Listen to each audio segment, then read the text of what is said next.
Hello everyone. So last class में हम discuss कर रहे थे कि what will be the behaviour of magnetic dipole when it is placed in external magnetic field. तो मैंने बताया था मैग्नेटिक डाइपोल बेसिकली क्या है, एक इलेक्ट्रॉन जब रिवॉल्व कर रहा है न्यूक्लियस के अराउंड, वो जो है बेसिकली चार्ज जो इलेक्ट्रॉन मूव कर रहा है basically it is a current wire, और वो जो है मैग्नेटिक फील्ड प्रोड्यूस करेगी। तो मैग्नेटिक फील्ड प्रोड्यूस करेगी तो then I will say it behave as like a magnetic dipole. So अब मैं इस मैग्नेटिक डाइपोल को एक एक्सटर्नल मैग्नेटिक फील्ड बी में प्लेस कर देता हूँ। So when I place this magnetic dipole in external magnetic field B, I said this electron will start precessing around this magnetic field B. Suppose there is angle theta between angular momentum L and magnetic field, external magnetic field B. Now the orbital magnetic moment mu L is given by minus E divided by 2m into L. ये हमें relationship पता है already, where minus E is the charge of electron of mass m. Minus sign indicates that orbital magnetic moment is in opposite direction to that of orbital angular momentum L. अब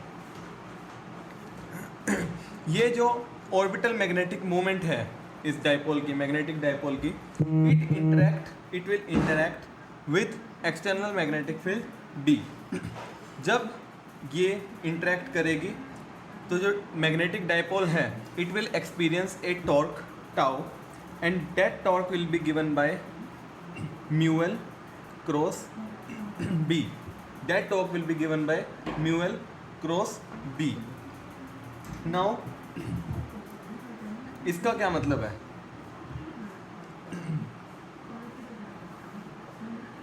देखिए इसका मतलब ये है, अब आपको पता है म्यू एल की डायरेक्शन क्या है? म्यू एल की डायरेक्शन है opposite to L. Magnetic field की डायरेक्शन है इस डायरेक्शन में. जो टाउ है क्रॉस प्रोडक्ट होता है, आपको पता है. जैसे सपोज कर लीजिए ए ये है और बी ये है, तो अगर आप ए क्रॉस बी निकालते हो तो ए क्रॉस बी का जो मतलब ए क्रॉस बी है उसकी डायरेक्शन जो है, मतलब वेक्टर प्रोडक्ट की जो डायरेक्शन है वो हमेशा होती है perpendicular to the area obtained by A vector and B vector. इसका मतलब जो टॉक टाउ की डायरेक्शन है वो भी it will be perpendicular to angular momentum L. इसके अलावा जो टॉक है डेट आई नो, जैसे लीनियर मोमेंटम जो है इट इज़ जो लीनियर मोमेंटम है, सॉरी लीनियर मोमेंटम नहीं, लीनियर फोर्स जो है वो d p divided by d t होती है, चेंज इन लीनियर मोमेंटम. इसी तरह से जो टॉक होएगी that is dl divided by dt, and this change takes place in the direction of torque. Therefore the torque tau on the electron produces a change dl. तो जो electron पे जो torque लगी वो जो है एंगुलर मोमेंटम में change लेकर आएगा. कितना? dl.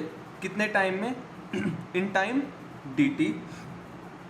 और जो ये चेंज है dl it is perpendicular to L. जो ये चेंज है dl it is perpendicular to L. क्यों? क्योंकि टाउ जो है वो परपेंडिकुलर टू एल था. इलेक्ट्रॉन पे टॉर्क लगने की वजह से एंगुलर मोमेंटम में चेंज आया. कितना आया? dl चेंज आया. कितने टाइम में आया? dt आया. सिंस टॉर्क जो है वो एल के परपेंडिकुलर थी तो जो dl है वो भी एल के परपेंडिकुलर होगा. इसका क्या मतलब है? dl l के परपेंडिकुलर होने का मतलब है कि जो एंगुलर मोमेंटम है मेरा l, एंगुलर मोमेंटम l है वो जो है it is constant in magnitude. It is constant in magnitude but its direction changes.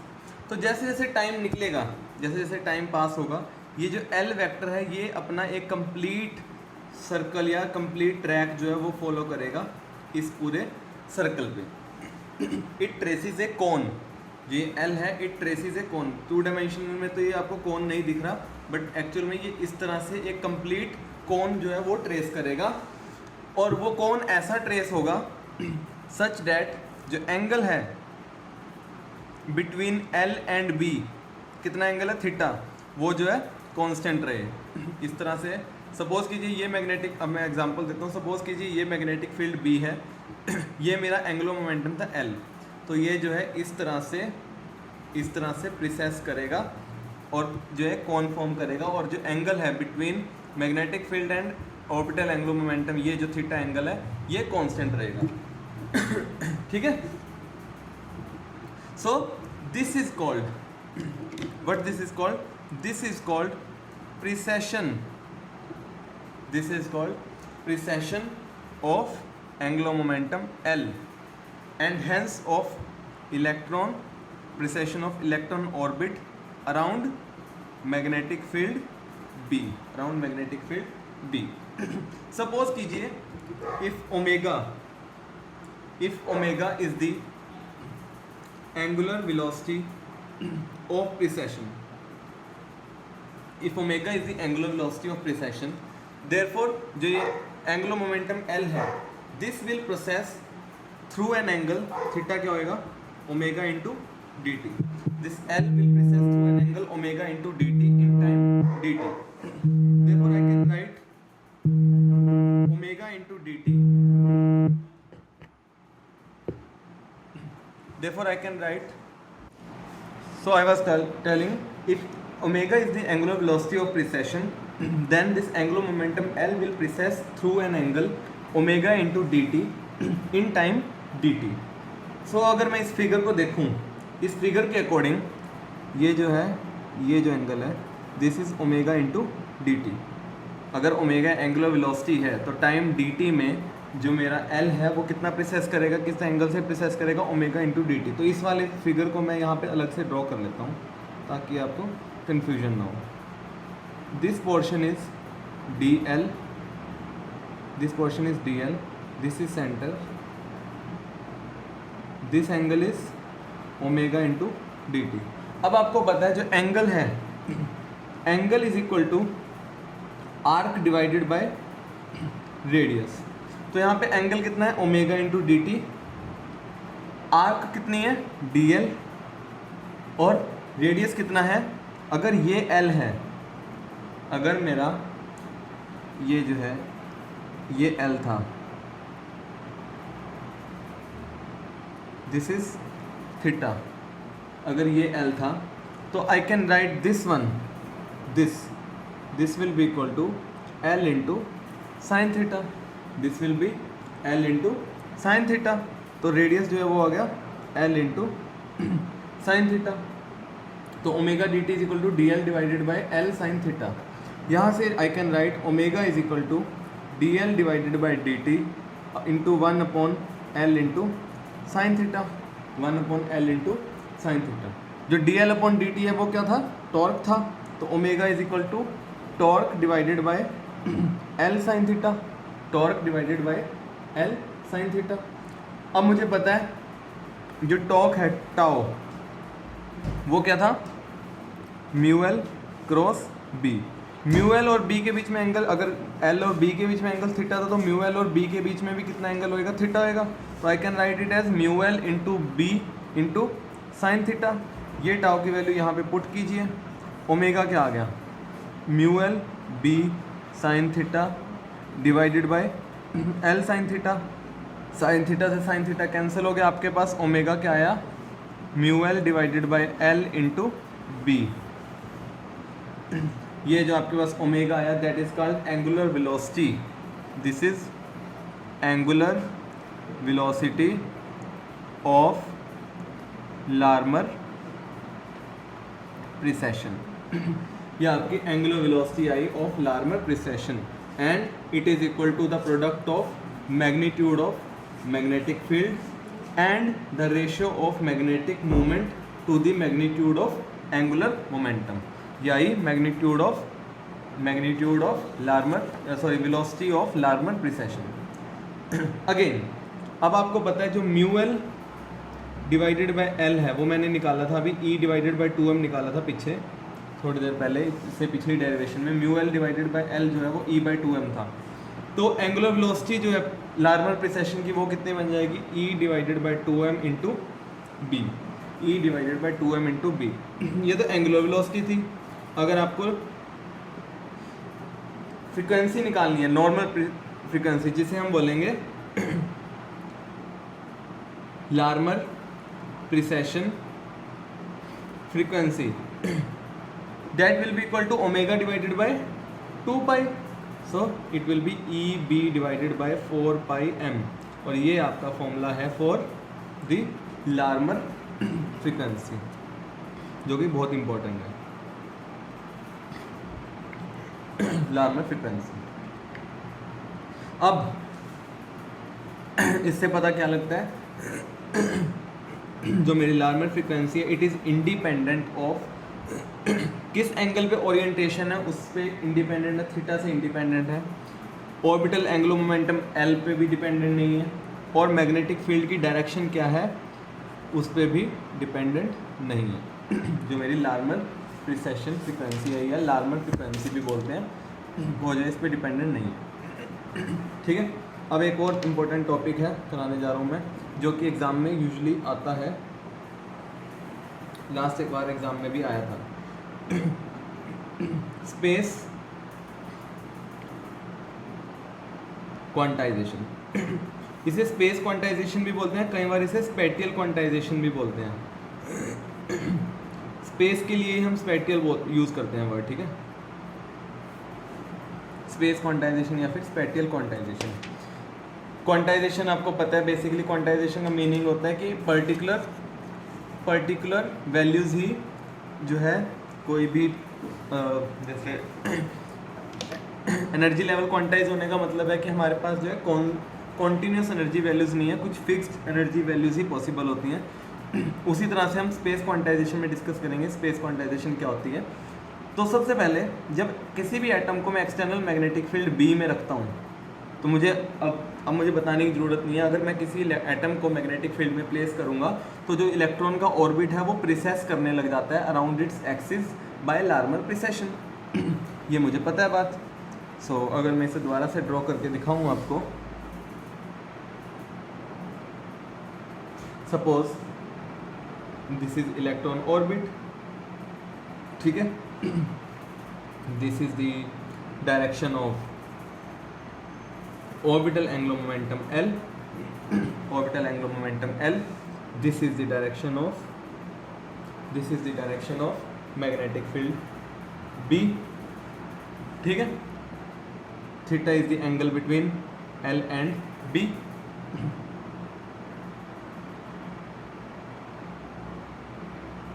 then suppose this is the Z direction of orbital angular momentum, तो L Z से denote कर देता हूँ मैं इसे, एल जेड से लिख देता हूँ। तो मुझे पता है कि जो ये electron orbital angular momentum L है, it traces a cone around magnetic field B such that जो एंगल थीटा है बिटवीन एल एंड बी वो कांस्टेंट रहे। So if suppose magnetic field B जो है वो जेड डायरेक्शन में है, तो जो एल का कंपोनेंट बी मैग्नेटिक फील्ड की डायरेक्शन में होगा जो वो होगा L Z, and that will be given by L into cos theta, L into cos theta. यहाँ से मैं कोस थीटा की वैल्यू निकाल लेता हूँ। कोस थीटा की वैल्यू कितनी आ गई, L Z divided by L. अब क्वांटम मैकेनिकली मुझे पता है जो एंगुलर मोमेंटम एल है, चाहे एंगुलर मोमेंटम एल है चाहे उसका जेड कंपोनेंट है, वो क्वांटाइज्ड होते हैं।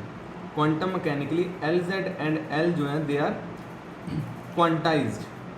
एल जेड और एल क्वांटाइज होते हैं। किस तरह से लिखी जाती है क्वांटाइजेशन की, अगर एल को क्वांटाइज लिखना है वो that is given by under root of L into L plus 1 into H divided by 2 pi. और अगर एल जेड लिखना है तो क्या होता था, एम एल यूज़ करते थे, ये पता होगा आपको, करवाया था मैंने last time, note this, M L H divided by 2 pi, M L H divided by 2 pi. L क्या है, ऑर्बिटल क्वांटम नंबर, और एम एल क्या है, magnetic quantum number. M L is magnetic quantum number. Therefore अगर L Z भी quantized है, L भी quantized है, इसका मतलब जो एंगल है, angle between angular momentum L and magnetic field B, this will also be quantized, the angle है that will also be quantized. और कैसे लिखा जाएगा वो, cos theta is equal to L Z divided by L Z की value डालिए M L H divided by 2 pi, L की value डालिए under root of L into L plus 1 H by 2 pi, 2 pi से 2 पाई गया, H से H गया, cos theta कितना आ गया M L divided by under root of L into L plus 1। इसका मतलब for a given value of L we have 2l plus 1 possible values. एक l की वैल्यू के लिए मेरे पास 2l प्लस 1 पॉसिबल वैल्यूज हैं and this 2l plus 1 values corresponds to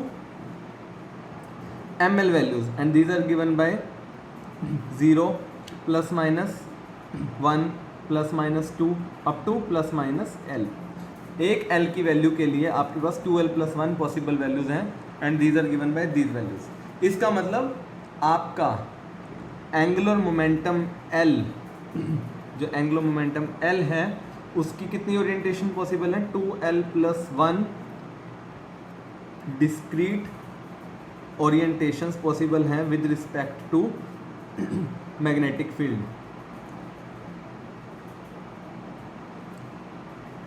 इसका मतलब देखिए, कहने का मतलब है, मैंने बताया था कि L जो है वो प्रिसेस कर रहा है मैग्नेटिक फील्ड के अराउंड, लेकिन ये नहीं है कि वो सारी कॉन्टिन्यूस वैल्यू लेगा। ये वो जो है प्रिसेस भी ऐसे करता है, सपोज ये वैल्यू है, फिर एकदम से ये वैल्यू आई, फिर ये आई, फिर ये आई, एकदम से जंप करता है। मतलब कुछ स्पेसिफिक वैल्यूज़ ही स्पेस में जो है वो स्पेसिफिक वैल्यूज़ या स्पेसिफिक ओरिएंटेशन होती है उसकी। अगर ये वैल्यू आई, अचानक से वो जंप करके यहाँ आ जाएगा, अचानक से वो जंप करके यहाँ आ जाएगा, तो उसकी जो स्पेस में जो है डिस्क्रीट ओरिएंटेशन रहती है with respect to magnetic field. क्योंकि जो उसकी ओरिएंटेशन है वो स्पेस में है और स्पेस में जो है डिस्क्रीट वैल्यूज अटेन करता है, इसलिए इस क्वांटाइजेशन को हम बोलते हैं स्पेटियल क्वांटाइजेशन। तो अगर मैं एक एग्जांपल लूँ जिसमें L जो है 2 था, उस केस में स्पेटियल क्वांटाइजेशन पढ़नी है तो मैं कैसे पढ़ूंगा वो मैं आपको ड्रॉ करके दिखा देता हूँ।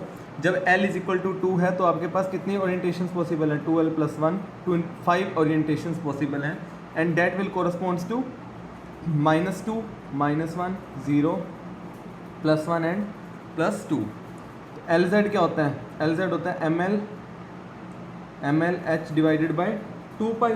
इसका मतलब LZ की वैल्यू क्या आ जाएगी, -2 into H upon 2 pi minus h upon 2 pi 0 h upon 2 pi and 2h divided by 2 पाई। अगर इसको मुझे ड्रॉ करना है, मैग्नेटिक फील्ड की डायरेक्शन भी B है, ये Z डायरेक्शन है, और LZ की डायरेक्शन भी यही है। L इज इक्वल टू 2 की बात कर रहा हूँ मैं, तो L इज इक्वल टू 2 में मेरे पास कितनी ओरिएंटेशंस हैं, 5 ओरिएंटेशंस पॉसिबल हैं। एक तो है क्या, ML इज इक्वल टू 0 वाली, ML इज इक्वल टू 0। एक है ML is equal to 1 plus 1, एक है ML is equal to +2। Similarly ML is equal to -1 and ML is equal to -2। इसे मैं ज्वाइन कर लेता हूँ।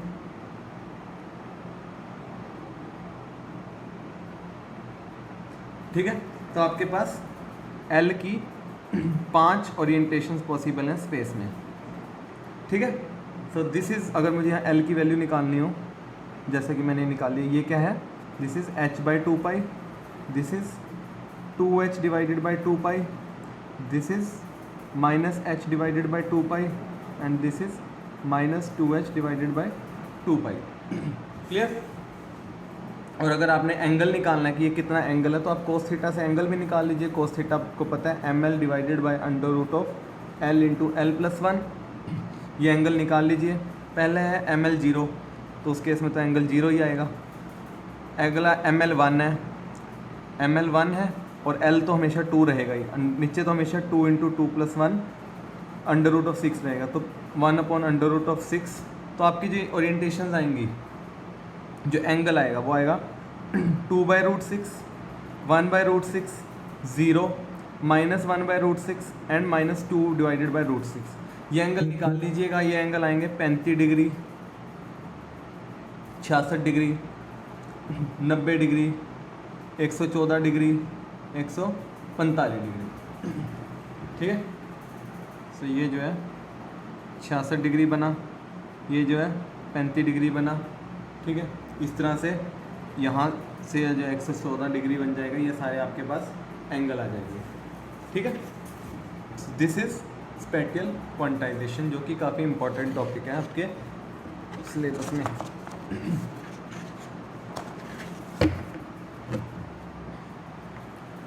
अगला टॉपिक हम डिस्कस करेंगे।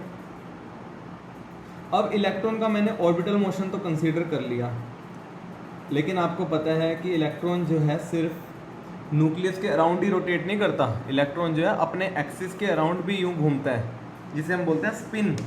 इलेक्ट्रॉन अपने एक्सिस के अराउंड भी स्पिन करता रहता है। तो अब हमने उसका भी इफ़ेक्ट कंसीडर करना है। ठीक है, उसका इफ़ेक्ट कंसीडर करके कैसे अपनी इक्वेशंस चेंज होंगी वो हम नेक्स्ट क्लास में डिस्कस करेंगे।